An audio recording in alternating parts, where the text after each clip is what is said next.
Hello दोस्तों, मैं किफन स्वागत करता हूं आपका द सिविल पॉइंट इंदौर के इस प्लेटफॉर्म पर। आज हम 26 दिसंबर 2022 का important current affairs with static GK पढ़ने वाले हैं, जो कि मध्य प्रदेश में आयोजित होने वाले सभी एग्जाम के लिए काफ़ी महत्वपूर्ण होने वाला है। चाहे आप मध्य प्रदेश पटवारी के एग्जाम में बैठ रहे हो, चाहे आप मध्य प्रदेश फॉरेस्ट गार्ड के एग्जाम में बैठ रहे हो, या आप मध्य प्रदेश लोक सेवा आयोग के एग्जाम में बैठ रहे हो, या व्यापम के द्वारा आयोजित कराए जाने वाले किसी भी एग्जाम में यदि आप बैठ रहे हैं, उन सभी एग्जाम के लिए जो है आज की क्लास काफी इंपॉर्टेंट होने वाली है। तो लास्ट तक बने रहिएगा दोस्तों। यदि आप नए हैं तो प्लीज चैनल को सब्सक्राइब कर लीजिएगा। चलिए स्टार्ट करते हैं आज की क्लास को। तो आज की क्लास का जो हमारा मोस्ट इंपॉर्टेंट क्वेश्चन है, पहला क्वेश्चन जो है, हाल ही में देश का पहला क्रॉस कंट्री ट्रैक कहां बनाया गया है? तो इसका जो राइट आंसर हो जाएगा, हाल ही में जो है देश का पहला क्रॉस कंट्री जो ट्रैक बनाया गया है, ये कहां बनाया गया है? तो मध्य प्रदेश राज्य में बनाया गया है। और मध्य प्रदेश में जो है कहां बनाया गया है? तो मध्य प्रदेश की राजधानी जो है भोपाल, जिसे झीलों की नगरी भी कहा जाता है, तो भोपाल में ही जो है ये देश का पहला क्रॉस कंट्री ट्रैक बनाया गया है। इससे पहले केवल ये जो क्रॉस कंट्री ट्रैक था वो इंडियन आर्मी के पास था, ना कि किसी राज्य के पास था। तो ये जो है किसी राज्य के पास ये पहला प्रकार का जो है क्रॉस कंट्री ट्रैक है। इस ट्रैक में जो है क्रॉस कंट्री इवेंट का आयोजन किया जाएगा, जो कि घुड़सवारी से रिलेटेड होता है। तो आपको याद रखना है कि हाल ही में, जैसा कि आपको पता है कि राष्ट्रीय घुड़सवारी चैंपियनशिप का आयोजन जो है भोपाल में किया जा रहा है। और रविवार 25 दिसंबर को जो है इसी ट्रैक में जो है क्रॉस कंट्री इवेंट का आयोजन किया गया, जिसमें 43 घुड़सवारों ने जो है भाग लिया था। अगला आपको याद रखना है कि ये जो क्रॉस कंट्री देश का पहला जो क्रॉस कंट्री ट्रैक है, इसके निर्माण में लागत कितनी आई थी? तो आपको याद रखना है इसके निर्माण में जो है 80 लाख लागत आई थी। तो 80 लाख रुपए की लागत राशि से जो है देश का पहला cross country track Madhya Pradesh राज्य में बनाया गया है। और ये लंबाई कितनी है इसकी? तो आपको याद रखना है इसकी जो लंबाई है वो 2.5 किलोमीटर है, और इसको बनाने में 2 माह का समय लगा था। ये भी आपको याद रखना है। अगला आपको याद रखना है कि ये जो क्रॉस कंट्री ट्रैक है मध्य प्रदेश में बनाया गया है, तो मध्य प्रदेश से जो है क्या क्या चीजें आपको याद रखनी है? तो मध्य प्रदेश का जो है मैं सबसे पहले जो है मैप बना देता हूं। तो आपको जो है यहां से क्या क्या चीजें आपको जो है अच्छे से लर्न होनी चाहिए, जो कि आपके एग्जाम में पूछा जाता है, ठीक ना। तो सबसे पहले आपको याद रखना है कि मध्य प्रदेश की जो उत्तरी सीमा लगती है वो किस राज्य के साथ लगती है? तो आपको याद रखना है उत्तर प्रदेश राज्य के साथ लगती है। अगला आपको याद रखना है कि मध्य प्रदेश की जो पूर्वी सीमा लगती है वो छत्तीसगढ़ राज्य के साथ लगती है। किस राज्य के साथ लगती है? छत्तीसगढ़ राज्य के साथ लगती है। और अगला आपको याद रखना है कि मध्य प्रदेश की जो दक्षिणी सीमा लगती है वो महाराष्ट्र राज्य के साथ लगती है। काफी बार जो है एग्जाम में पूछा जाता है। और मध्य प्रदेश की जो पश्चिमी सीमा लगती है वो जो है किस राज्य के साथ लगती है? तो आपको याद रखना है गुजरात राज्य के साथ लगती है। और अगला आपको याद रखना है कि मध्य प्रदेश की जो नॉर्थ वेस्ट वाली जो सीमा लगती है वो राजस्थान राज्य के साथ लगती है। किसके साथ लगती है? राजस्थान राज्य के साथ लगती है। अगला आपको ये याद रखना है कि मध्य प्रदेश की जो सर्वाधिक सीमा लगती है वो किस राज्य के साथ लगती है? तो मध्य प्रदेश की जो सर्वाधिक सीमा लगती है वो उत्तर प्रदेश राज्य के साथ लगती है। मध्य प्रदेश के जो 13 जिले हैं, 13 जिले जो हैं वो किस राज्य के साथ सीमा साझा करते हैं? तो उत्तर प्रदेश राज्य के साथ सीमा साझा करते हैं। और मध्य प्रदेश की जो सबसे छोटी सीमा लगती है वो किस राज्य के साथ लगती है? तो आपको याद रखना है गुजरात राज्य के साथ सीमा सबसे छोटी लगती है। मध्य प्रदेश के केवल जो है 2 जिले झाबुआ और अलीराजपुर जो है वो गुजरात के साथ सीमा साझा करते हैं। अगला आपको याद रखना है मध्य प्रदेश राज्य से ही क्या आपको याद रखना है कि इसे जो है हृदय प्रदेश भी कहा जाता है। क्या कहा जाता है?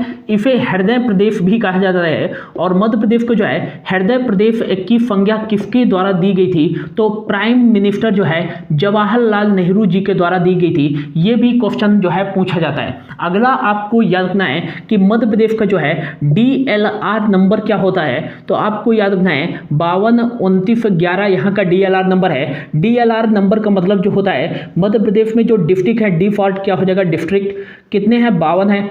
एल फॉर हो जाएगा लोकसभा की सीटें, मध्य प्रदेश में लोकसभा की जो सीटें हैं 29 है, और आर फॉर हो जाएगा राज्यसभा। तो मध्य प्रदेश में राज्यसभा की जो सीटें हैं वो 11 है। अगला आपको याद रखना है, मध्य प्रदेश का जो विधानमंडल है, मध्य प्रदेश का जो विधानमंडल है वो है एक सदनी, मतलब कि यहाँ केवल जो है विधानसभा की सीटें हैं, विधान परिषद की सीटें नहीं है। यहाँ जो विधानसभा की सीटें हैं वो कितनी है, 230 है। ये भी आपको याद रखना है। मध्य प्रदेश का जो है पुनर्गठन कब किया गया था, तो 1 नवंबर 1956 को जो है मध्य प्रदेश का गठन किया गया था। और मध्य प्रदेश का जो है अंतिम बार, मध्य प्रदेश का जो अंतिम बार पुनर्गठन किया गया था वो 1 नवंबर जो है 2000 को किया गया था। 1 नवंबर 2000 को ही जो है मध्य प्रदेश से अलग करके छत्तीसगढ़ को अलग राज्य का दर्जा दिया गया था। अगला आपको याद रखना है, मध्य प्रदेश के जो राज्यपाल हैं मंगून भाई पटेल हैं वर्तमान में, और मध्य प्रदेश के जो मुख्यमंत्री हैं वो शिवराज सिंह चौहान है। अगला आपको याद रखना है कि मध्य प्रदेश का जो राजकीय पक्षी है, राजकीय पक्षी जो है काफ़ी बार पूछ लिया जाता है, तो आपको याद रखना है फाह ए बुलबुल, फाह ए बुलबुल, बुलबुल भी कहा जाता है इसको। और अगला आपको याद रखना है paradise, paradise fly catcher, fly catcher भी इसको कहा जाता है, ये भी आपको याद रखना है। और अगला आपको याद रखना है इसे और किस नाम से जाना जाता है, तो अगला आपको याद रखना है कि दूधराज, दूधराज के नाम से भी जाना जाता है। तो ये तीनों जो है कभी कभी ऑप्शन पे दे देता है, या तो फाह ए बुलबुल दे देता है, या पैराडाइज फ्लाई कैचर दे देता है, और कभी कभी दूधराज भी दे देता है। अगला आपको याद रखना है, अगला क्या आपको याद रखना है कि यहाँ का जो राजकीय नाट्य है वो क्या है, माच, क्या है, माच है, जो कि मालवा क्षेत्र में आयोजित किया जाता है। और यहाँ का राजकीय जो नृत्य है वो क्या है, राई है, ये भी आपको याद रखना है। अगला मध्य प्रदेश से आपको और चीज़ें क्या याद रखनी है, मैं इसको मिटा दे रहा हूँ। तो अगला आपको याद रखना है, क्या याद रखना है कि भारत का जो है सर्वाधिक, भारत का सर्वाधिक अनुसूचित जनजाति जनसंख्या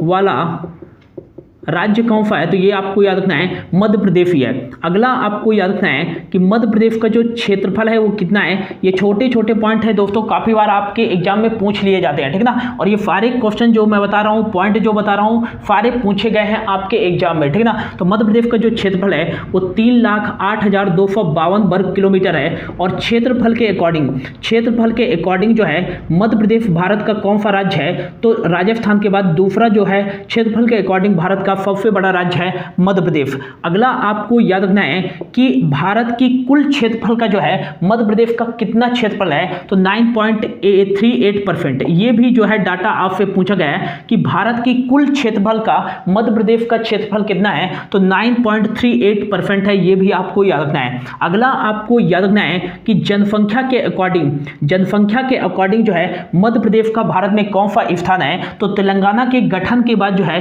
5वां जो है जनसंख्या के अकॉर्डिंग सबसे बड़ा राज्य है भारत का मध्य प्रदेश। और यदि ऐसा पूछा जाए कि 2011 की जनगणना के अनुसार जो है भारत का 6वां सबसे बड़ा राज्य, या कि जो है मध्य प्रदेश का जनसंख्या के अकॉर्डिंग कौन सा स्थान है 2011 की जनगणना के अकॉर्डिंग, तो 6वां स्थान है। कौन सा स्थान है, 6वां। लेकिन तेलंगाना के गठन के बाद जो है 5वां वर्तमान में जो है जनसंख्या के अकॉर्डिंग सबसे बड़ा राज्य है मध्य प्रदेश।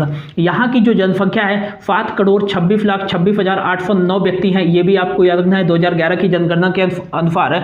और भारत की कुल जनसंख्या का जो है मध्य प्रदेश की जनसंख्या कितने प्रतिशत है, तो 6% है। ये भी काफी बार जो है आपके एग्जाम में पूछा जा चुका है। अगला आपको याद रखना है क्षेत्रफल के अकॉर्डिंग जो मध्य प्रदेश का सबसे बड़ा जिला है वो छिंदवाड़ा है। और क्षेत्रफल के अकॉर्डिंग जो मध्य प्रदेश का सबसे छोटा जिला है वो कौन सा है, तो निवाड़ी है वर्तमान में। और 2011 की जनगणना के अनुसार पूछा जाए तो दतिया है। और 2013 में आगर मालवा का जो है गठन किया गया था। और 2013 के अनुसार पूछा जाए मध्य प्रदेश का सबसे छोटा जिला क्षेत्रफल के अकॉर्डिंग तो आगर मालवा, और वर्तमान के अकॉर्डिंग पूछा जाए निवाड़ी, और 2011 की जनगणना के अनुसार पूछा जाए तो दतिया मध्य प्रदेश का क्षेत्रफल के अकॉर्डिंग सबसे छोटा जिला है।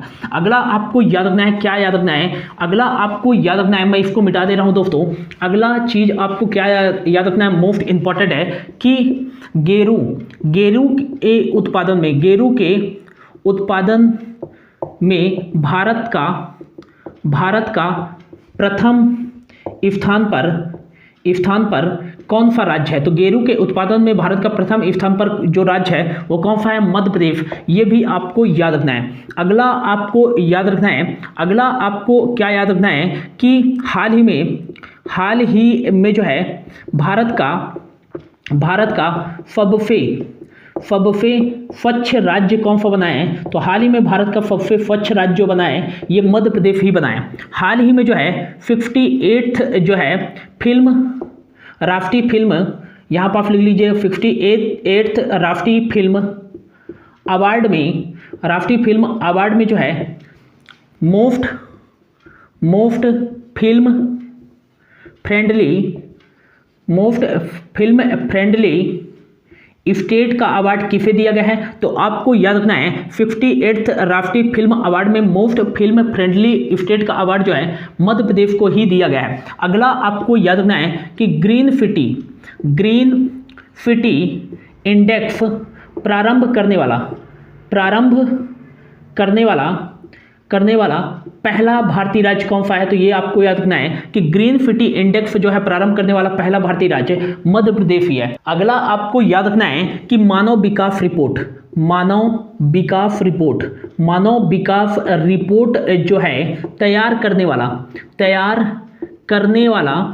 वाला पहला भारतीय राज्य कौन सा है? तो ये मध्य प्रदेश ही है दोस्तों। कौन सा है? मध्य प्रदेश ही है। मध्य प्रदेश के द्वारा 1995 में जो है पहली बार मानव विकास रिपोर्ट जो है तैयार किया गया था। और यदि ऐसा पूछा जाए कि जिला स्तर पर जो है मानव विकास रिपोर्ट तैयार करने वाला पहला भारतीय जिला कौन सा है? तो ये मध्य प्रदेश का ही है, राजगढ़। तो ये क्वेश्चन से आपको कंफ्यूज नहीं होना है, ये काफी बार आपके एग्जाम में पूछा गया है। तो मानव विकास रिपोर्ट तैयार करने वाला पहला भारतीय राज्य मध्य प्रदेश, 1995 में मानव विकास रिपोर्ट तैयार किया गया था मध्य प्रदेश के द्वारा। और यदि पूछा जाए जिला स्तर पर मानव विकास रिपोर्ट तैयार करने वाला पहला भारतीय जिला, तो ये राजगढ़ है। ये भी आपको याद रखना है। अगला आपको क्या याद रखना है? अगला आपको याद रखना है कि टाइम बैंक की अवधारणा पेश करने वाला पहला भारतीय राज्य कौन सा है? तो ये मध्य प्रदेश है। ये भी आपको याद रखना है। अगला क्या आपको याद रखना है? अगला आपको याद रखना है कि भारत का पहला रत्न परिष्करण केंद्र कहाँ स्थित है? तो ये आपको याद रखना है, मध्य प्रदेश के जबलपुर में स्थित है। ये भी आपको याद रखना है। अगला आपको याद रखना है कि भारत का पहला डेटा सेंटर पार्क जो है कहाँ बनाया गया है? तो ये आपको याद रखना है, इंदौर में। और ये भारत का पहला और दुनिया का चौथा डेटा सेंटर पार्क है। इससे पहले जो है दुनिया में अमेरिका, आयरलैंड और सिंगापुर में बनाया गया था। तो भारत का पहला जो डेटा सेंटर पार्क जो बनाया गया है ये मध्य प्रदेश में ही बनाया गया है। और मध्य प्रदेश के किस जिले में बनाया गया है? संभाग में इंदौर में बनाया गया है। और यदि पूछा जाए कि हाल ही में भारत का पहला इन्फेंट्री म्यूजियम कहाँ बनाया गया है? तो हाल ही में भारत का जो पहला इन्फेंट्री म्यूजियम जो बनाया गया है कहाँ बनाया गया है? तो ये मध्य प्रदेश में ही बनाया गया है। और मध्य प्रदेश में कहाँ बनाया गया है? तो ये महू छावनी इंदौर में बनाया गया है, भारत का पहला इन्फेंट्री म्यूजियम। और ये दुनिया का दूसरा इन्फेंट्री म्यूजियम है। इससे पहले दुनिया का पहला इन्फेंट्री म्यूजियम जो है अमेरिका में बनाया गया था। और इस इन्फेंट्री म्यूजियम में जो है पैदल सेना की 1745 से लेकर जो है 2020 तक की गौरव गाथा को लिखा गया है। ठीक ना? तो ये मोस्ट इंपॉर्टेंट है, ये आपको याद रखना है। भारत का पहला जो है आपको याद रखना है कि डिजिटल लाइब्रेरी जो है कहाँ स्थापित की गई है? तो ये सागर में स्थापित की गई है। कहाँ स्थापित की गई है? सागर मध्य प्रदेश में स्थापित की गई है। अगला आपको याद रखना है कि भारत का पहला चना बैंक कहाँ स्थित है? तो भारत का जो पहला चना बैंक स्थित है ये कहाँ स्थित है? सीहोर में स्थित है। ये भी आपको याद रखना है। अगला आपको याद रखना है कि भारत का, मैं इसको मिटा देता हूं, कि भारत का पहला जो जैविक कपास अनुसंधान केंद्र स्थित है वो कहाँ स्थित है, तो ये आपको याद रखना है कि कहाँ स्थित है भारत का पहला जैविक कपास अनुसंधान केंद्र, तो खंडवा में स्थित है। अगला आपको क्या याद रखना है कि प्रधानमंत्री आवास योजना के क्रियान्वयन में भारत का प्रथम राज्य कौन सा है, तो ये मध्य प्रदेश है। और जल जीवन मिशन के तहत जो रैंकिंग में पहला राज्य है वो मध्य प्रदेश ही है। और प्रधानमंत्री स्वनिधि योजना के क्रियान्वयन में जो पहला भारतीय राज्य है ये मध्य प्रदेश ही है, ये भी आपको याद रखना है। अगला आपको याद रखना है कि मेडिकल की जो है पढ़ाई हिंदी में शुरू करने वाला पहला भारतीय राज्य कौन सा है, तो ये आपको याद रखना है कि कौन सा है, मध्य प्रदेश ही है, ये भी आपको याद रखना है। अगला क्या आपको याद रखना है, अगला जो है आपको क्या याद रखना है, तो अगला आपको याद रखना है कि भारत का पहला जो है मानव संग्रहालय कहाँ स्थित है, तो ये आपको याद रखना है कि भोपाल मध्य प्रदेश में ही स्थित है। और इसका जो नाम है इंदिरा गांधी मानव संग्रहालय नाम है। क्या नाम है, इंदिरा गांधी मानव संग्रहालय नाम है, ये भी आपको याद रखना है। अगला जो आपको याद रखना है कि सोयाबीन के उत्पादन में जो है भारत का प्रथम राज्य कौन सा है, तो सोयाबीन के उत्पादन में भारत का जो प्रथम राज्य है वो मध्य प्रदेश है, ये भी आपको याद रखना है। और यदि पूछा जाए कि राष्ट्रीय सोयाबीन अनुसंधान केंद्र कहाँ स्थित है दोस्तों, तो राष्ट्रीय सोयाबीन अनुसंधान केंद्र ये कहाँ स्थित है, इंदौर में स्थित है। लेकिन यही बात क्वेश्चन घुमाकर यह पूछ दिया जाए कि राज्य की सोयाबीन अनुसंधान केंद्र कहाँ स्थित है, तो राज्य की सोयाबीन अनुसंधान जो केंद्र स्थित है ये कहाँ स्थित है, तो आपको याद रखना है उज्जैन में स्थित है। कहाँ स्थित है, उज्जैन में स्थित है। लेकिन ऐसा पूछ दिया जाए कि एशिया का सबसे बड़ा जो है सोयाबीन जो है कारखाना या संयंत्र कहाँ स्थित है, तो एशिया का सबसे बड़ा सोयाबीन कारखाना या संयंत्र जो है ये उज्जैन में ही स्थित है। और यदि ऐसा पूछा जाए कि भारत का पहला जो है सहकारी सोयाबीन कारखाना कहाँ स्थित है, तो भारत का पहला जो सहकारी सोयाबीन कारखाना स्थित है ये सिवनी में स्थित है, ये भी आपको याद रखना है। और हाल ही में अंतर्राष्ट्रीय सोया कॉन्क्लेव का आयोजन कहाँ किया गया है 2022 में, तो ये इंदौर में ही किया गया है। अगला आपको याद रखना है कि भारत का पहला जियो पार्क कहाँ बनाया जाएगा, तो भारत का जो पहला जियो पार्क बनाया जाएगा वो मध्य प्रदेश में ही बनाया जाएगा। और मध्य प्रदेश में कहाँ बनाया जाएगा, तो ये जबलपुर में बनाया जाएगा। तो इतनी सारी चीजें आपको अच्छे से याद रखना है मध्य प्रदेश से रिलेटेड। जल्दी से इसको नोट डाउन कर लीजिए, फिर बढ़ते हैं अगले क्वेश्चन की ओर। अगला जो क्वेश्चन है मोस्ट आईएमपी कर लीजिएगा कि हाल ही में सुशासन दिवस कब मनाया गया है, तो इसका जो राइट आंसर देगा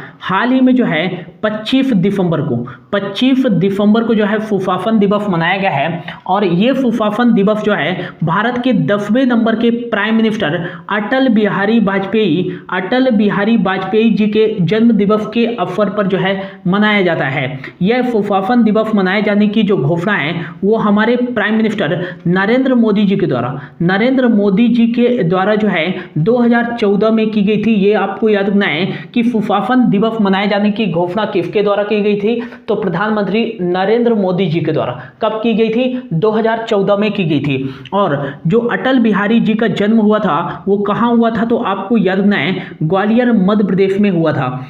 तो साथ ही आपको याद रखना है कि इनकी जयंती के उपलक्ष्य पर जो है ग्वालियर में जो है इनकी जयंती ग्वालियर गौरव दिवस के रूप में मनाया गया है। किस रूप में मनाया गया है, ग्वालियर गौरव दिवस के रूप में मनाया गया है। नेक्स्ट आपको याद रखना है कि जो ग्वालियर गौरव दिवस मनाया गया है वो अटल बिहारी वाजपेयी जी की जयंती के अवसर पर 25 दिसंबर को मनाया गया है। साथ ही साथ इस दिवस के अवसर पर ग्वालियर में जो है अटल बिहारी वाजपेयी के जितने भी प्रिय व्यंजन थे उनके स्टाल लगाए गए हैं। और साथ ही साथ जो भी 4 प्रमुख व्यक्ति हैं समाज के सेवा के क्षेत्र में, या बात करें संगीत के क्षेत्र में या खेल के क्षेत्र में, उन 4 व्यक्तियों को जो है ग्वालियर गौरव दिवस सम्मान से भी सम्मानित किया जाएगा मध्य प्रदेश सरकार के द्वारा। अगला आपको याद रखना है, कुछ इंपॉर्टेंट चीजें जान लेते हैं अटल बिहारी वाजपेयी जी से संबंधित। तो सबसे पहले आपको याद रखना है कि अटल बिहारी वाजपेयी जी का जन्म कहाँ हुआ था, तो इनका जो जन्म हुआ था वो कहाँ हुआ था? तो आपको याद रखना है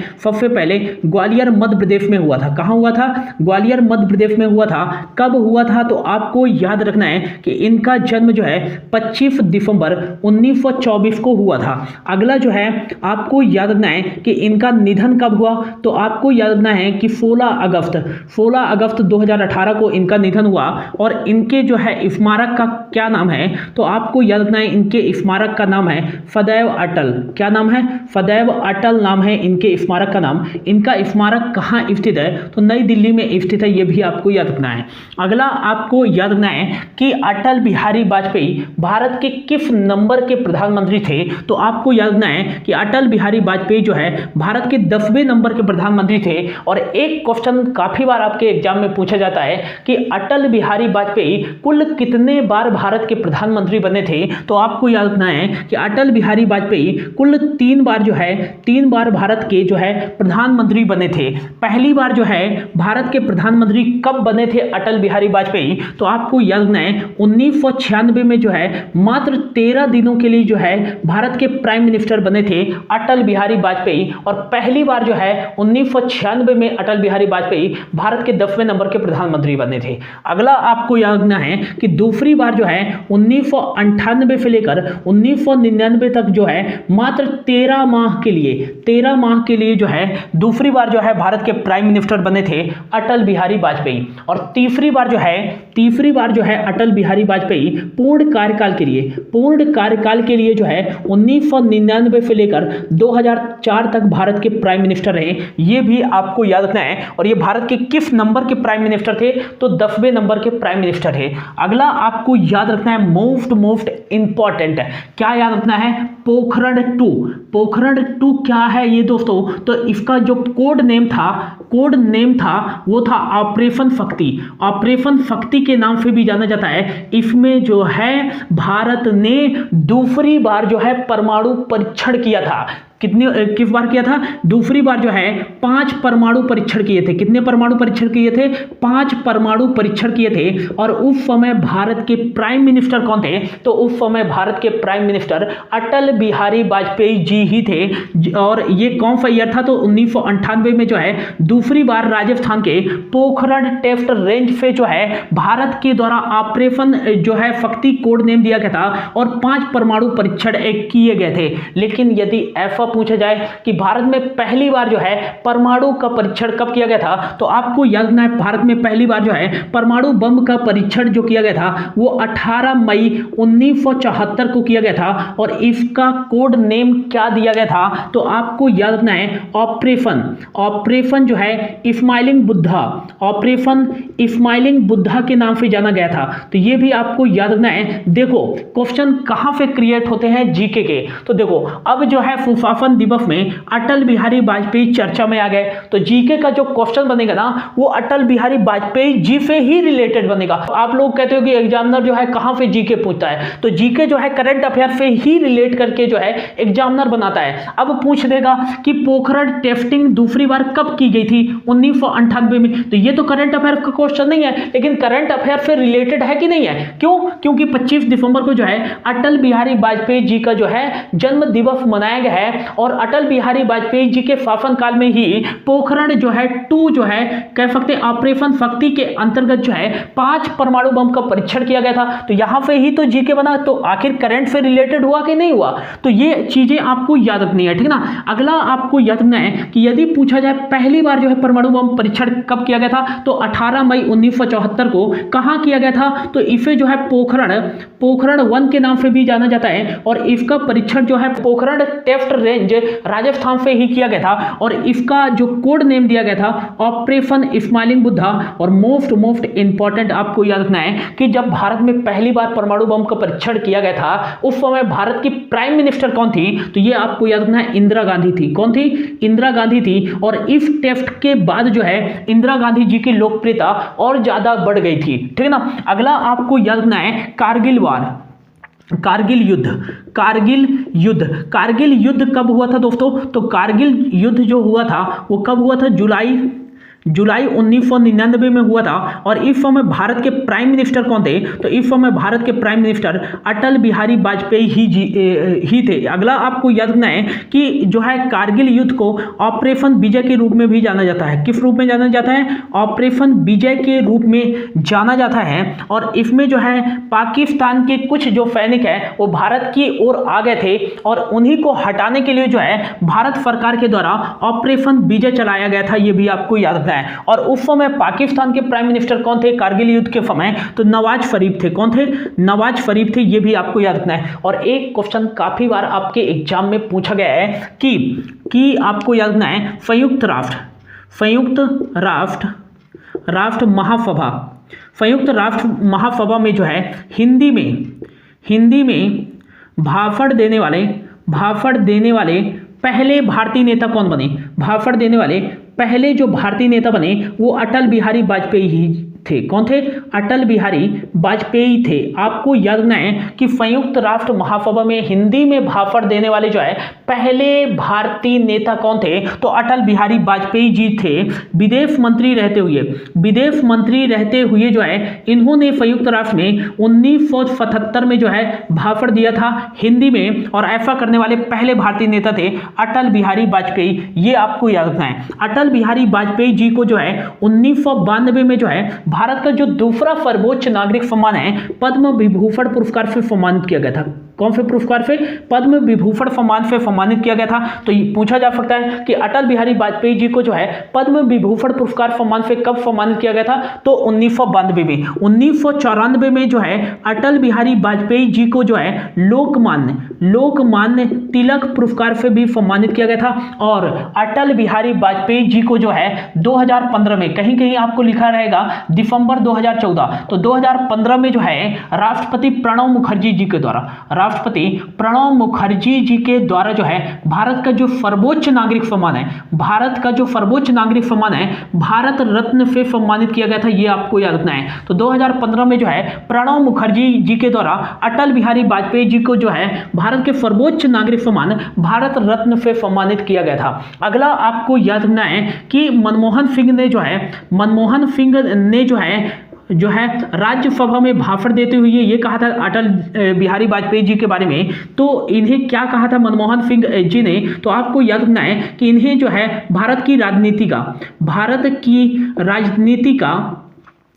का भीष्म पितामह कहा था। तो यदि आपसे एग्जाम में पूछा जाता है कि जो है अटल बिहारी वाजपेयी जी को किसके द्वारा जो है भारत की राजनीति का भीष्म पितामह कहा गया था? तो डॉक्टर मनमोहन सिंह जी के द्वारा कहा गया था। अगला जो है 1971 में जब जो है बांग्लादेश का विभाजन किया गया, तो 1971 में जब उस समय प्राइम मिनिस्टर थी वो इंदिरा गांधी जी थी। तो इंदिरा गांधी जी के नेतृत्व से काफी प्रभावित होकर अटल बिहारी वाजपेयी जी के द्वारा इंदिरा गांधी जी को जो है साक्षात दुर्गा की उपाधि दी थी। ये भी आपको याद रखना है, काफी इंपॉर्टेंट है। इतनी सारी चीजें आपको अच्छे से याद रखनी है अटल बिहारी वाजपेयी जी से रिलेटेड, ठीक है ना। यहां पे जीके के क्वेश्चन जो है क्रिएट हो सकते हैं, तो जल्दी से इसको नोट डाउन कर लीजिए। फिर बढ़ते हैं अगले क्वेश्चन की ओर। अगला जो क्वेश्चन है उसको भी आईएमपी कर लीजिएगा कि हाल ही में आईपीएल के इतिहास में सबसे महंगे खिलाड़ी कौन बन गए हैं? तो इसका जो राइट आंसर हो जाएगा, क्या हो जाएगा? तो आपको याद रखना है फैम करन जो है आईपीएल के इतिहास में सबसे महंगे खिलाड़ी बन गए हैं। और इन्हें जो है आईपीएल लीग 2023 के लिए जो है खरीदा गया है। और किसके द्वारा खरीदा गया है? तो आपको याद रखना है कि पंजाब किंग्स के द्वारा जो है फैम करन को जो है 18.5 करोड़ रुपए की राशि के साथ जो है ये फैम करन जो है आईपीएल के इतिहास में अब तक के सबसे महंगे खिलाड़ी बन गए हैं। पंजाब किंग्स के द्वारा सीजन 2023 के लिए जो है फैम करन को खरीदा गया है। अगला आपको याद रखना है फैम करन जो है किस देश के लिए खेलते हैं, तो इंग्लैंड देश के लिए खेलते हैं, ये भी आपको याद रखना है। अगला यदि आपसे पूछा जाए कि आईपीएल में जो है इन्होंने किसका रिकॉर्ड तोड़ा है, तो इन्होंने जो है मुंबई इंडियंस के द्वारा जो है 2022 में जो है किसे खरीदा गया था, इरफान किशन जी को खरीदा गया था। कितने करोड़ रुपए में, तो 15.25 करोड़ रुपए में खरीदा गया था। और इनका रिकॉर्ड तोड़कर जो है सैम करन आईपीएल के इतिहास में जो है सबसे महंगे खिलाड़ी बन गए हैं। अगला आपको याद रखना है कि सीजन 2023 में जो है आईपीएल के दूसरे सबसे महंगे खिलाड़ी कौन है, तो आपको याद रखना है कि दूसरे जो सबसे महंगे खिलाड़ी बने हैं वो कौन बने हैं, तो आपको याद रखना है कैमरन ग्रीन। कौन बने हैं, कैमरन ग्रीन बने हैं। ये ऑस्ट्रेलिया के एक ऑलराउंडर हैं और इन्हें जो है आपको याद रखना है 17.5 करोड़ रुपए, 17.5 करोड़ रुपए में जो है मुंबई इंडियंस के द्वारा खरीदा गया है आईपीएल 2023 के लिए। और आईपीएल 2023 सीजन के लिए जो है तीसरे सबसे महंगे खिलाड़ी कौन है, तो आपको याद रखना है बेन स्टोक्स है। कौन है, बेन स्टोक्स है, जिसे जो है चेन्नई सुपर किंग के द्वारा जो है 16.25 करोड़ रुपए में खरीदा गया है। तो आईपीएल 2023 के लिए जो है, और यह कि पूछा जाए आईपीएल के इतिहास के सबसे महंगे खिलाड़ी कौन है, तो सैम करन, जिन्हें पंजाब किंग्स के द्वारा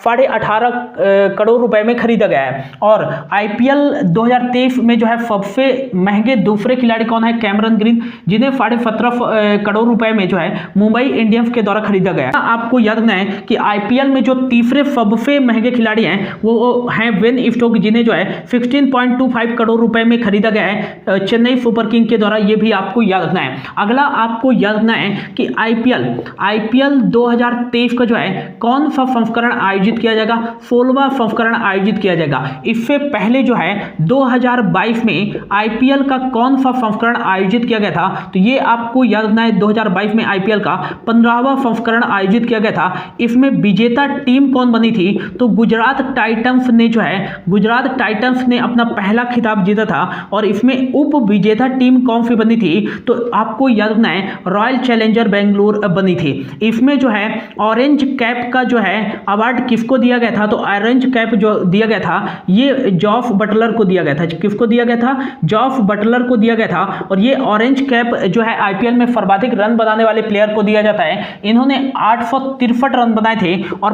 पर्पल कैप जो है किसको दिया गया था, तो आपको याद रखना है पर्पल कैप का अवार्ड जो है ये दिया गया था किसको, तो आपको याद रखना है युजवेंद्र चहल को दिया गया था। इन्होंने आईपीएल सीजन 15 में जो है टोटल 27 विकेट लिए थे। और पर्पल कैप जो है सर्वश्रेष्ठ जो है या सर्वाधिक जो है विकेट लेने वाले प्लेयर को दिया जाता है। अगला आपको याद रखना है कि आईपीएल के इतिहास में मोस्ट विनर टीम कौन रही, सर्वाधिक बार विजेता कौन सी बनी है, तो मुंबई इंडियंस 5 बार विजेता रही है। और सर्वाधिक रन कौन है किसके हैं आईपीएल के इतिहास में, तो ये विराट कोहली के हैं। किसके हैं, विराट कोहली के हैं। कितने रन है, तो 6624 रन है। और सर्वाधिक विकेट किसके हैं, तो ड्वेन ब्रावो के हैं। कितने, 183 विकेट हैं। ये भी आपको याद रखना है। अगला आपको याद रखना है कि आईपीएल का पहला संस्करण कब आयोजित किया गया था, तो 2008 में आयोजित किया गया था। कहां किया गया था, तो इंडिया में आयोजित किया गया था। इसकी पहली विजेता टीम कौन सी थी, तो आईपीएल की पहली जो विजेता टीम थी वो कौन सी थी, तो आपको याद रखना है रॉयल चैलेंजर बेंगलुरु। कौन सी थी, रॉयल चैलेंजर बेंगलुरु। और उप विजेता कौन सी थी, तो आपको याद रखना है चेन्नई सुपर किंग। अगला आपको याद रखना है कि आईपीएल जो है पहली बार भारत से बाहर कब आयोजित किया गया था, तो आईपीएल का दूसरा संस्करण 2009 में जो है इसका दूसरा संस्करण जो है साउथ अफ्रीका में आयोजित किया गया था। और इसमें जो है विजेता टीम कौन सी रही, तो इसमें जो विजेता टीम रही थी वो रही थी डेक्कन चार्जर, जिसे आज जो है हैदराबाद के नाम से जाना जाता है। और उप विजेता जो टीम रही थी, तो ये आपको याद रखना है कि रॉयल चैलेंजर बेंगलुरु रही थी। ये भी आपको याद रखना है। अगला आपको क्या चीज याद रखना है कि हाल ही में जो है ये जो आईपीएल संस्करण आयोजित किया जाना है वो किसके द्वारा आयोजित किया जाएगा, तो इसके जो प्रशासक है वो कौन है, तो बीसीसीआई है। बीसीसीआई से आपको याद रखना है कि इसका फुल फॉर्म क्या होता है, तो board of control for cricket in India जो है इसका फुल फॉर्म हो जाएगा, और इसकी स्थापना जो है 1928 में की गई थी। इसका जो हेडक्वार्टर है वो वानखेड़े स्टेडियम जो है मुंबई महाराष्ट्र में इसका हेडक्वार्टर है। वर्तमान में हाल ही में जो है इनके जो है प्रेसिडेंट के रूप में, अध्यक्ष के रूप में किसे नियुक्त किया गया है, तो ये रोजर बिन्नी को नियुक्त किया गया है। किसको नियुक्त किया है? रोजर बिन्नी को नियुक्त किया गया है। और इसके जो है वर्तमान में बीसीसीआई के जो है वाइस प्रेसिडेंट कौन है, तो आपको याद रखना है वर्तमान में इसके वाइस प्रेसिडेंट जो है वो है राजीव शुक्ला। कौन है? राजीव शुक्ला है, ये भी आपको याद रखना है। अगला आपको याद रखना है इसके वर्तमान में जो है सेक्रेटरी कौन है, तो ये है जयफा। कौन है? जयफा, ये भी आपको याद रखना है। अगला आपको याद रखना है कि आईपीएल के वर्तमान में चेयरमैन कौन है, तो आईपीएल के वर्तमान में जो चेयरमैन है वो है ब्रजेश पटेल। कौन है? ब्रजेश पटेल हैं, ये भी आपको याद रखना है। हाल ही में जो है आईसीसी काफी चर्चा में रहा, तो आईसीसी से आपको क्या याद रखनी है कि इसका फुल फॉर्म जो होता है इंटरनेशनल क्रिकेट काउंसिल। इसका वर्तमान में जो हेडक्वार्टर है वो दुबई यूएई में स्थित है। इसकी स्थापना 1909 में की गई थी, और इसके वर्तमान में जो चेयरमैन है वो ग्रेग बार्कले हैं। कौन है? ग्रेग बार्कले हैं। और इसके वर्तमान में जो सीईओ हैं वो जॉफ एलार्डिफ हैं, ये भी आपको याद रखना है। हाल ही में जो है ICC T20 mains world cup का आयोजन किया गया है, और ICC T20 mains world cup, ICC T20 mains world cup का जो है आयोजन कहां किया गया है, तो आपको याद रखना है कि ऑस्ट्रेलिया में किया गया है। कहां किया गया है? ऑस्ट्रेलिया में किया गया है 2022 का ICC T20 mains world cup का आयोजन। इसका कौन सा संस्करण आयोजित किया गया है, तो 8th संस्करण आयोजित किया गया है। इसमें विजेता टीम कौन सी बनी थी, तो आपको याद रखना है इसमें जो विजेता टीम बनी है वो इंग्लैंड ने जो है आईसीसी T20 का कौन सा जो है अपना खिताब जीता है, तो सेकंड खिताब जीता है। इसमें उप विजेता टीम कौन सी बनी थी, तो इसमें जो रनर थी वो थी पाकिस्तान। कौन सी टीम थी? पाकिस्तान। जो टोटल टीम पार्टिसिपेट किए थे वो कितने टीम पार्टिसिपेट किए थे? 16 टीम पार्टिसिपेट किए थे। और इसमें जो मोस्ट रन था वो किसके थे, तो विराट कोहली के थे। किसके थे? विराट कोहली के थे। कितने रन थे, तो 296 रन थे। अगला इसमें जो मोस्ट विकेट थे वो मोस्ट विकेट टेकर कौन से बॉलर थे, तो आपको याद रखना है मोस्ट जो विकेट थे वो किसके थे, तो वनेंदु हफरंगा के थे। श्रीलंका के जो है ऑलराउंडर है, ये भी आपको याद रखना है। हाल ही में जो है अगला आपको याद रखना है कि फीफा वर्ल्ड कप का आयोजन किया गया है। यहां से भी जो है क्वेश्चन आपके एग्जाम में पूछे जा सकते हैं। देखो, आप मध्य प्रदेश का एग्जाम दे रहे हो तो जरूरी नहीं है कि आपके मध्य प्रदेश के ही करंट अफेयर्स आए। बहुत से कम जो है मध्य प्रदेश के करंट अफेयर्स पूछे जाते हैं। ज्यादातर जो है मध्य प्रदेश के एग्जाम में, या आप किसी स्टेट लेवल के एग्जाम में बैठ जाओ, वहां जो है ज्यादा जो क्रिएट होते हैं करंट अफेयर्स के क्वेश्चन वो इंटरनेशनल और नेशनल लेवल पे ही क्रिएट होते हैं। 2-3 क्वेश्चन जो है आपके करंट अफेयर्स के यदि ज्यादा तौर पर पूछा जाएगा तो स्टेट से ही पूछ लिए जाते हैं, ठीक है ना। तो स्पोर्ट की खासकर जो है करंट अफेयर्स के क्वेश्चन आपको अच्छे से लर्न होने चाहिए। और फीफा से आपको याद रखना है कि फीफा का फुल फॉर्म होता है फेडरेशन इंटरनेशनल दी फुटबॉल एसोसिएशन इसका फुल फॉर्म हो जाएगा। इसका जो वर्तमान में हेडक्वार्टर है वो ज्यूरिख स्विट्जरलैंड में है। ये आपको याद रखना है। इसकी स्थापना 1904 में की गई थी। अगला आपको याद रखना है ज्ञानी इन्फेंटिनो जो है वर्तमान में जो है फीफा के अध्यक्ष हैं, ये भी आपको याद रखना है। और हाल ही में जो है फीफा का कौन सा संस्करण आयोजित किया गया है, तो हाल ही में जो है फीफा का जो है 22वां संस्करण आयोजित किया गया है। कौन सा संस्करण आयोजित किया गया है? 22वां संस्करण। कहां आयोजित किया गया है, तो कतर में आयोजित किया गया है। इसमें जो चैंपियन रही वो कौन सी टीम रही, तो आपको याद रखना है अर्जेंटीना। कौन सी टीम रही? अर्जेंटीना ने जो है 3rd खिताब जीता है। और इसमें जो रनर अप रही वो कौन सी टीम रही, तो आपको याद रखना है फ्रांस। अगला आपको याद रखना है कि फीफा वर्ल्ड कप 2022 के 22वें संस्करण में जो है गोल्डन बूट का अवार्ड किसको दिया गया है, तो गोल्डन बूट का अवार्ड जो है फीफा वर्ल्ड कप के एक सीजन में जो है, या फीफा टूर्नामेंट के एक जो है विश्व कप में सर्वाधिक गोल करने वाले खिलाड़ी को दिया जाता है, या प्लेयर को दिया जाता है गोल्डन बूट का अवार्ड। और ये दिया गया है किलियन एम्बापे को। किसको दिया गया है? किलियन एम्बापे को, जो कि फ्रांस के जो है फुटबॉल प्लेयर हैं। इन्होंने कितने गोल किए थे? 8 गोल किए थे, ठीक है ना। अगला आपको याद रखना है कि गोल्डन बॉल का पुरस्कार किसको दिया गया है। गोल्डन बॉल का पुरस्कार किसको दिया गया है फीफा वर्ल्ड कप 2022 के 22वें संस्करण में? तो ये दिया गया है अर्जेंटीना के जो है लियोनेल मेसी को। लियोनेल मेसी को दिया गया है, अर्जेंटीना के कैप्टन है। और ये गोल्डन बॉल का पुरस्कार जो है एक फीफा वर्ल्ड कप के सर्वश्रेष्ठ खिलाड़ी को दिया जाता है, ठीक है ना। अगला आपको याद रखना है कि गोल्डन ग्लव का अवार्ड किसको दिया गया है? गोल्डन ग्लव का अवार्ड जो दिया गया है वो एमिलियानो मार्टिनेज को दिया गया है। ये अर्जेंटीना के ही फुटबॉल प्लेयर हैं और गोलकीपर हैं, ठीक है ना। तो इन्हें सर्वश्रेष्ठ गोलकीपर का अवार्ड दिया गया है। अगला आपको याद रखना है कि फीफा बेस्ट यंग प्लेयर का अवार्ड किसको दिया गया है? तो ये आपको याद रखना है कि एंजो फर्नांडीज को दिया गया है। ये भी अर्जेंटीना के हैं। और फीफा फेयर प्ले का अवार्ड किसको दिया गया है? तो इंग्लैंड की टीम को दिया गया है। इतना आपको याद रखना है, जल्दी से नोट डाउन कर लो, फिर बढ़ते हैं आगे की ओर।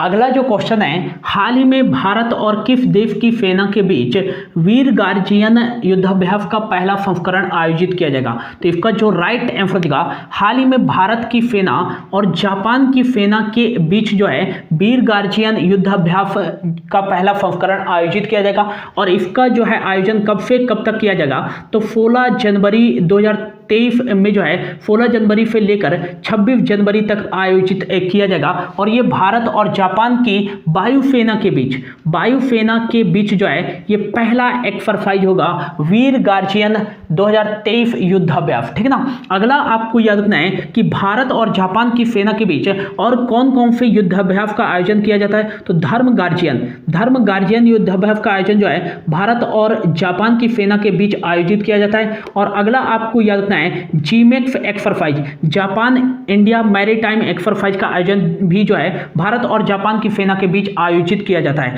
जापान की जो राजधानी है वो है टोक्यो। यहाँ करेंसी चलती है। और वर्तमान में यहाँ के जो प्रधानमंत्री हैं वो कौन है? फूमियो किशिदा हैं, ये भी आपको याद रखना है। और यहाँ के वर्तमान में एम्परर जो है वो है नोरोहितो, ये आपको याद रखना है। अगला आपको याद रखना है कि यहाँ के पार्लियामेंट का जो नाम है वो क्या है? डाइट है, ये भी आपको याद रखना है। और हाल ही में जो है जापान के पूर्व प्राइम मिनिस्टर जो थे शिंजो अबे की जो है गोली मारकर अज्ञात बस लोगों ने जो है हत्या कर दी थी। और शिंजो अबे जी को जो है भारत सरकार के द्वारा 2021 में जो है भारत का जो दूसरा सर्वोच्च नागरिक सम्मान है पद्म विभूषण पुरस्कार से सम्मानित किया गया था। अगला आपको याद रखना है कि 2022 में इन्हें नेताजी अवार्ड से भी सम्मानित किया गया था भारत सरकार के द्वारा, ये भी आपको याद रखना है। तो ये था दोस्तों आज का हमारा करंट अफेयर्स। होप आपको अच्छा लगा होगा। कल से जो हमारे करंट अफेयर्स के नंबर आप क्वेश्चन होंगे वो ज्यादा होंगे, तो होप आपको अच्छा लगा होगा। Thank you so much for your watching. मिलते हैं अगली क्लास में।